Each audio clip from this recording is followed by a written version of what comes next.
నమస్తే, నేను మధు. శాసన మండలి సమావేశాలు స్టార్ట్ అయినప్పటి నుంచి వైసీపీ వాళ్ళు వాళ్ళ కుయుక్తులతో మండలిని వాయిదా వేయిస్తూనే వస్తున్నారు. అక్కడ మండలిలో కూడా కుయుక్తులను ఎన్నో చేస్తూ అక్కడ మండలిలో కూడా న్యూసెన్స్ ని క్రియేట్ చేస్తున్నారు. అయితే నిన్న జరిగినటువంటి మండలి సమావేశాల్లో మాత్రం అచ్చెన్నాయుడు ధీటుగా వైసీపీ వాళ్ళకు సమాధానం చెప్పినట్టు తెలుస్తుంది. మరి ఏమని సమాధానం చెప్పారు? మరి నిన్న కూడా మండలి వాయిదా పడిందా? ఈ రోజు మనం తెలుసుకుందాం. ప్రస్తుతం మనతో పాటు ఉన్నారు సీనియర్ జర్నలిస్ట్ డివిఎస్ గారు. వారిని అడిగి మరిన్ని విషయాలను తెలుసుకుందాం. నమస్కారం సార్. నమస్తే సార్, వైసీపీ వాళ్ళు గత కొద్ది రోజులుగా చూసుకుంటే మండలి వాయిదా వేయడానికి వాళ్ళ సాయ శక్తుల మండలిలో ఎన్నో రకాల కుప్పిగంతులు వేస్తున్నారు చెప్పాలంటే. ఇప్పుడు రీసెంట్ గా అచ్చెన్నాయుడు కూడా వారి నోరు మూపిచ్చారు మండలిలో అని చెప్పేసి చెప్తున్నారు. అసలు ఏం జరిగింది సార్ మండలిలో? మళ్ళీ మ్యాన్ ఆఫ్ ద మ్యాచ్ ఎవరు? Atchannaidu man of the match. అంటే ఇప్పుడు శాసన మండలి సమావేశాలు గత 10 రోజులుగా రభస అంటే అసలు సభని జరగనీయకుండా, ఏది ఒకరోజు 5 నిమిషాలే, ఒకరోజు 10 నిమిషాలు, ఒకరోజు 14 నిమిషాలు. ఇప్పుడు తిరుమల తిరుపతి మహాప్రసాదం లడ్డు తయారీలో కల్తీ నెయ్యి వినియోగం, దానిపై నిన్న ప్రభుత్వం ఒక ప్రకటన, ఒక 20 పేజీల ప్రకటన ఏదో, ఆ ప్రకటన మంత్రిని చేయనీయకుండా వీళ్ళు షార్ట్ డిస్కషన్ అని చెప్పి బిగిన్ చేస్తారు. చైర్పర్సన్ మోషన్ రాజు ఆయన కూడా ఏమంటారు, ఒకే అంశం మీద మరి 2 డిస్కషన్లకి అలౌ చేయకూడదని నాదెండ్ల మనోహర్ స్పీకర్గా చేశాడు. మనోహర్ అసెంబ్లీ గతంలో అతను చెప్పినా కూడా వినకుండా ఆ రూల్ 65 ఇక్కడ కౌన్సిల్కి వర్తించదని చైర్పర్సన్ రూలింగ్. సరే, చర్చ ప్రారంభించి బిగిన్ చేసినప్పుడు అసలు వాళ్ళు ఒక వింత వాదన తీసుకొచ్చారు. అతను ఎవరో తుమ్మాటి మాధవరావు, లేకపోతే ఆయన ఎవరో చంద్రశేఖర్ రెడ్డి. చంద్రశేఖర్ రెడ్డి అసలు వైసీపీ సభ్యుడే కాదంట. ఒక ఇండిపెండెంట్ మెంబర్ వైసీపీ తరఫున మాట్లాడతాడు. అదేంటి సార్? ఆ క్వశ్చన్ వాళ్ళు అడిగితే చైర్పర్సన్ ఏమని చెప్తాడు, అట్లయితే ఈ టైం వైసీపీ వాళ్ళ టైంలో నేను కౌంట్ చేస్తా అంటాడు. అదేంటి అంటే ఇప్పుడు చంద్రశేఖర్ రెడ్డి మాట్లాడినా, మాధవరావు మాట్లాడినా నెయ్యి కల్తీ కాదు, అది నాణ్యత లేని నెయ్యి అంటారు. కొత్త పదం. రెండు ఒకటే కదా సార్? కల్తీ లేదన్నా నాణ్యత లేదన్నా రెండు ఒకటే కదా? అబ్బే, మేమట్ట ఊరుకో, మాకు అది 2 వేరు. అంటే నెయ్యి కల్తీ జరగలేదంటారు. లోకేష్ అదే అన్నాడు, నెయ్యి కల్తీ జరిగిందని మీ బాబాయ్ ఒప్పుకున్నాడు. టీటీడీ బోర్డు చైర్మన్గా చేసిన సుబ్బారెడ్డి ఒకసారి కాదు 2-3 సార్లు ఆయన ప్రెస్ మీట్లో చెప్పాడు, రిపోర్టర్స్తో చెప్పాడు, కల్తీ జరిగింది నిజమే, కానీ దీని నాకు సంబంధం లేదు, అధికారులు చేశారు అన్నాడు. కల్తీ జరిగిందని భూమన కరుణాకర్ రెడ్డి, సుబ్బారెడ్డి ఒప్పుకుంటే జగన్మోహన్ రెడ్డి ఒప్పుకోడు, లేదు వైసీపీ వాళ్ళు ఒప్పుకోరు. కల్తీ జరగలేదంటారు, జంతు కొవ్వులు కలవలేదంటారు, కల్తీ జరగలేదంటారు. అసలు ఏంటేంటో విన్యాసాల పైన విన్యాసాలు, ఒక సర్కస్గా మారింది. అంటే పాపం ఎందుకు చేశారు? ఇప్పుడు ఆ పాపం మీద మళ్ళా పాపం చేస్తున్నారు. మీరు చేసిన మహాపాపానికి ప్రాయశ్చిత్తం చేసుకోండి, ప్రక్షాళన చేసుకోండి అని స్వామీజీలు లేకపోతే పీఠాధిపతులు వీళ్ళందరూ చెప్తుంటే, అది వదిలేసి ఆ పాపాన్ని కప్పిపెట్టడం కోసం మళ్ళా పాపం. ఇప్పుడు మీరు ఒకటి సుబ్బారెడ్డి లేకపోతే భూమన కరుణాకర్ రెడ్డి కేసులో అరెస్ట్ అవ్వక తప్పదు అంటున్నారు. 4 ట్యాంకర్లు అని చెప్పి ఒక కొత్త జిమ్మిక్. ఈ 4 ట్యాంకర్లు ఎప్పుడు వచ్చాయి? చంద్రబాబు మరి గెలిచిన తర్వాత వచ్చాయి. జూన్ 4న వచ్చాయి, జూన్ 6న వచ్చాయి, జూన్ 12న ఉపయోగించారు అంటాడు ఆ మాధవరావు. సిట్ 2 ఛార్జ్ షీట్లు వేసింది, ఒక 36 మందిని నిందితులుగా గుర్తించింది, ఒక 7-8 మందిని అరెస్ట్ చేసింది. ఇంత తతంగం 68 లక్షల కిలోల పామాలిన్, పామ్ కెర్నాయిల్ మీరు వాడారు. అసలు అది నెయ్యే కాదు, అందులో కూడా 8-9 లక్షల కిలోలు రసాయనాలు కలిపారు. లాప్సా అనేది టాయిలెట్ క్లీనర్ కలిపినట్టు. ఏది 8,900 కిలోలు ఆ క్లీనింగ్ ఏజెంట్ కలిపారు. ఇట్లా సిట్ ఛార్జ్ షీట్లో ఉంటే ఇతను 4 ట్యాంకర్లు అంటాడు.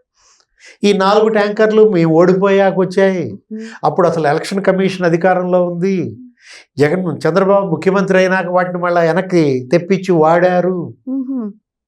4 ట్యాంకర్లలో 68 లక్షల కిలోలు పట్టుద్దా? పట్టదు. ఎలా పట్టుతుంది సార్ అసలు? పట్టిస్తారు వీళ్ళు. అరే మసిబూసి మారేడుకాయ చేస్తున్నారు. ఇది 5 ఏళ్ళు జగన్మోహన్ రెడ్డి పరిపాలనలో సుబ్బారెడ్డి, భూమన కరుణాకర్ రెడ్డి, ఆయన 4 ఏళ్ళు, ఇతను ఏడాది. అక్కడ అనేక అవినీతి కుంభకోణాలు జరిగాయి. అధికారుల మీద వేటేయండి అని చెబితే 4 ట్యాంకర్లు.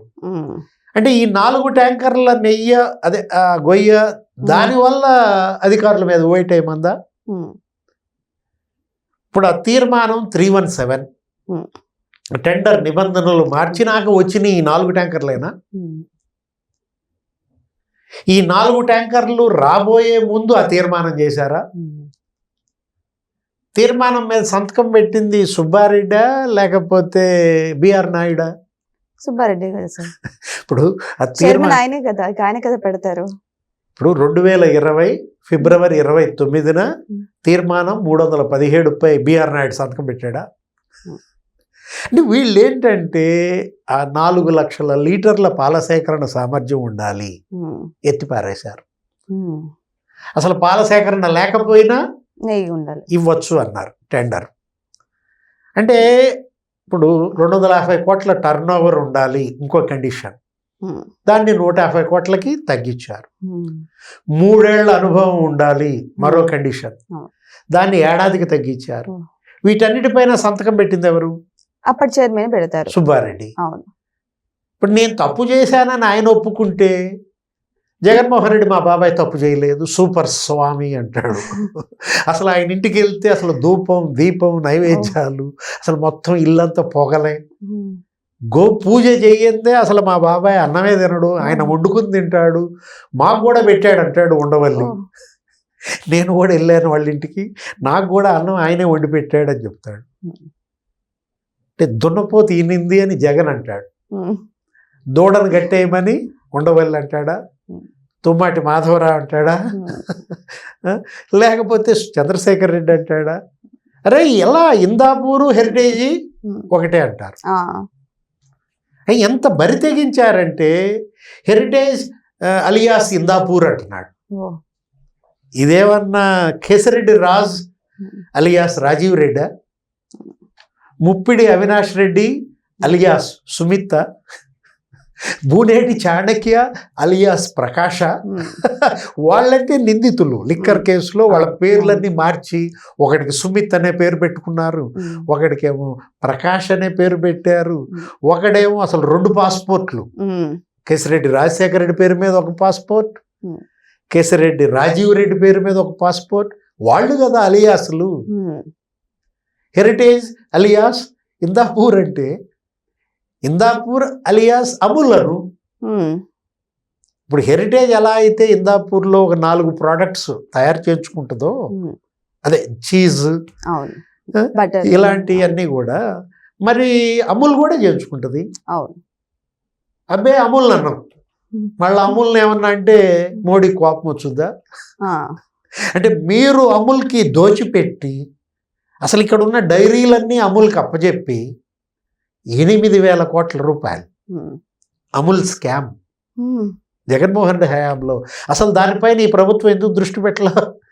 మరి 8,000 కోట్ల రూపాయలతో అమూల్ డైరీలకి అసలు వీళ్ళే మొత్తం డైరీ పెట్టడం, వీళ్ళే భూములు కొనిపెట్టడం, వీళ్ళే శీతలీకరణ యంత్రాలు కొనిపెట్టడం.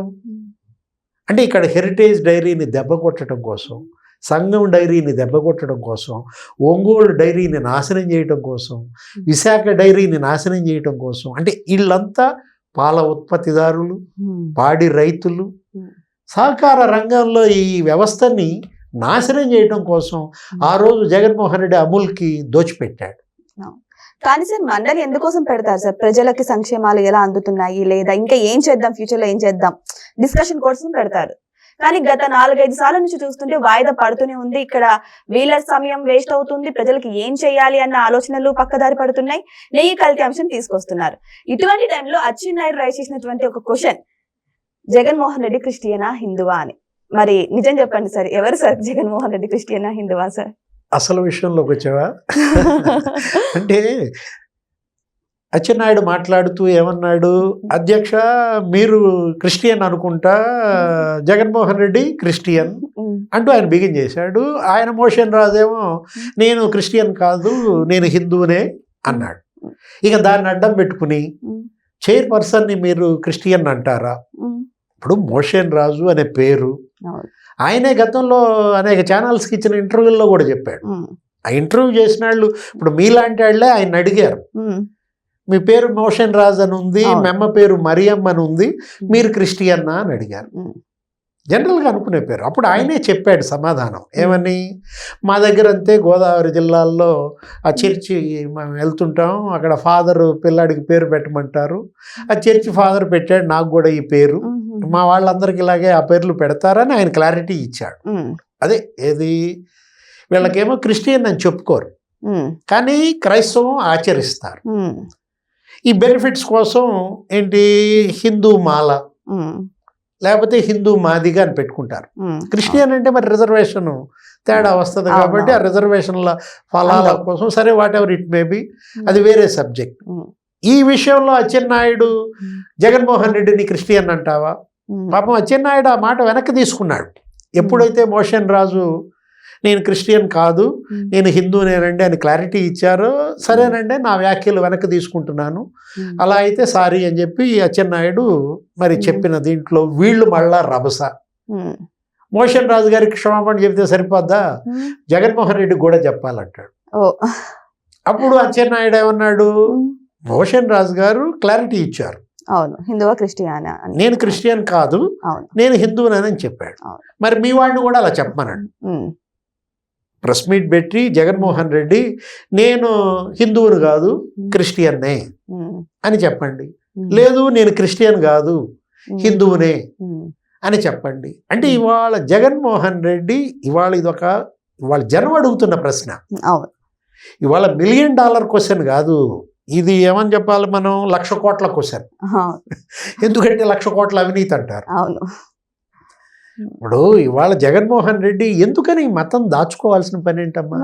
నేను క్రిస్టియన్ అని చెబితే ప్రౌడ్గా ఫీల్ అవ్వాలి. వాళ్ళమ్మ చెప్పింది, ఇప్పుడు మేము క్రిస్టియానిటీని ఆచరిస్తాం, విజయమ్మ అసలు ఎక్కడికి వెళ్ళినా బైబిల్ తీసుకెళ్ళుద్ది, రాజశేఖర రెడ్డి క్రిస్టియన్, విజయమ్మ మా అబ్బాయి కూడా క్రిస్టియన్ అని చెప్పింది. ఇప్పుడు నువ్వు ఇవాళ నేను క్రిస్టియన్ అని చెబితే క్రిస్టియన్స్ అంతా ప్రౌడ్ ఫీల్ అవుతారు. ఎందుకు ఈ నాటకం, ఈ దొంగ నాటకాలు ఎందుకు?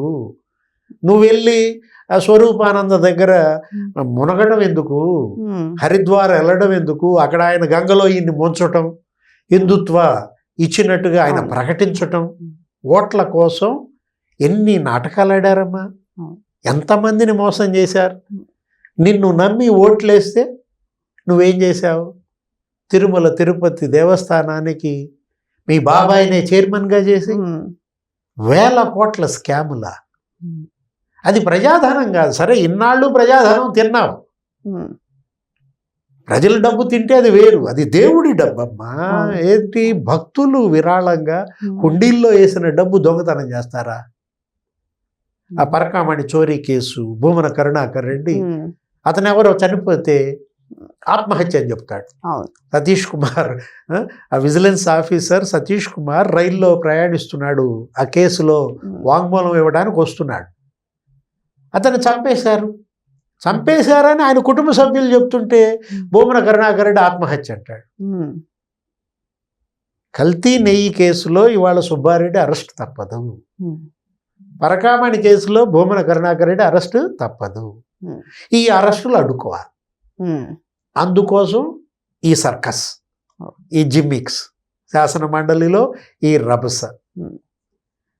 సో ఏదేమైనా సరే గత కొద్ది రోజులుగా చూసుకుంటే మాత్రం వైసీపీ వాళ్ళు మాత్రం శాసన మండలిలో అసలు చర్చలు జరగనివ్వకుండా ఆపే ప్రయత్నాలు అయితే చేస్తున్నారు. ఈసారి కూడా సక్సెస్ఫుల్ గా వాళ్ళు వాయిదానైతే వేశారు. మళ్ళీ నెక్స్ట్ వచ్చే మండలి సమావేశాల్లో అయినా కనీసం ఓపిక్ గా ప్రజల పక్షాన మాట్లాడతారా, లేదు అంటే ఇలాగే కుయుక్తులు చేసుకుంటూ వెళ్ళి మళ్ళా మండలి సమయాన్ని వృధా చేస్తారో వెయిట్ చేసి చూద్దాం ఏం జరగబోతుందో. Thank you so much. Thank you sir.